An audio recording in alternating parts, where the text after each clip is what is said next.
Welcome back to Panhandle PBS's Savor the Goods. I am Ruthie Landelius with Black Fig Food, and today I'm going to show you how to make a tofu ricotta lasagna roll dish. But first things first, hair up and then hands washed. Let's get to cracking.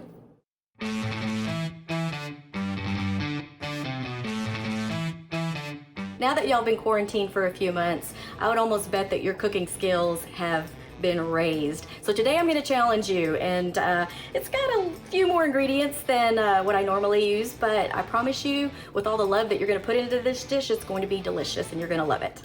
Usually when I cook a recipe, it ends up being a combination of 2 or 3 other recipes put together. And that's basically what you're doing when you're making a lasagna, right? You got to make the marinara, you got to get your filling together. So that's what we're doing today. So with the marinara, it's a good thing to have on hand and make batches during the week so that you can make simple weekly night meals. I like to make a huge batch and use it for lasagna or ricotta, stuffed manicotti, all sorts of spaghetti, those kinds of things you can have on hand and just keep it in the freezer. So we're going to start off by making the marinara. Here I've added the olive oil to the pan, and I'm cooking up my onions right now with about 1/8 cup of the parsley.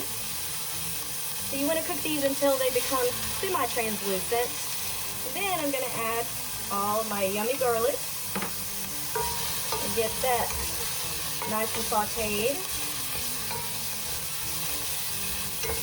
You need to do this for about 3-4 minutes.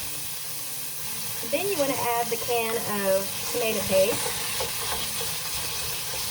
And now I'm going to add 3 huge cans of whole tomatoes that I have pureed in a food processor or a blender.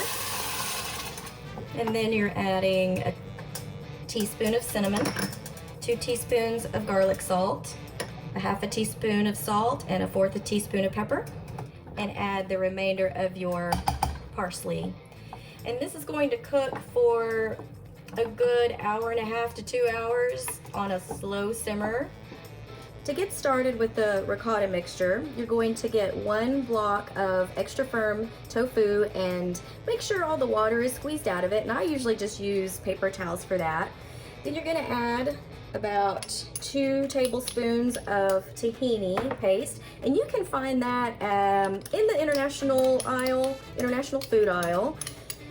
And you're going to add 2.5 tablespoons of nutritional yeast, 3 tablespoons of chopped shallots, 2 cloves of fresh garlic, 1/4 teaspoon of nutmeg, 1/2 teaspoon of lemon zest with 1 tablespoon of lemon juice, salt and pepper,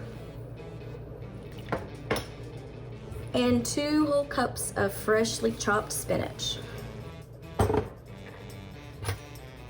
And this is the fun part, where you get your hands nice and dirty. Now that I've finished watching a couple of hours of The Office, it is time to assemble this because my marinara is ready.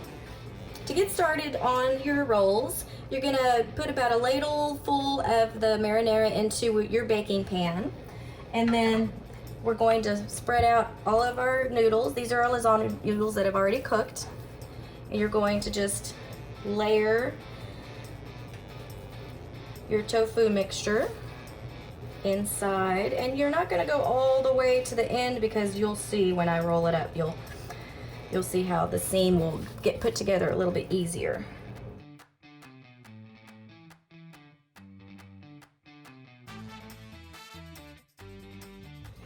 Now that I've got my lasagna rolls in the pan looking super cute, I'm ready to top it with a little bit more of my marinara, like so.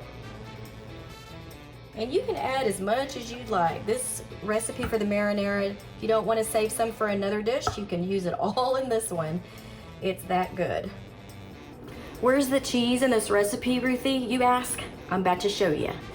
Rather than drench this with a whole bunch of cheese, I decided to make a vegan parm recipe, and that recipe will be in the recipe on my website. You can look up, but I'll just go over it real quick.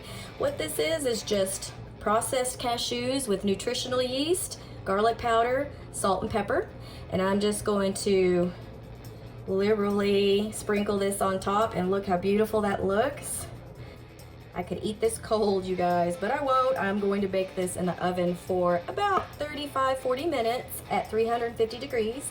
While I let that cook in the oven, I put my hair back down because I'm kind of having a cute hair day today, unless y'all beg to differ. But in the meantime, while that's cooking, you guys pop on the internet and follow Black Fig Food on Facebook, or you can reach me at blackfigfood.com for more wonderful recipes like this.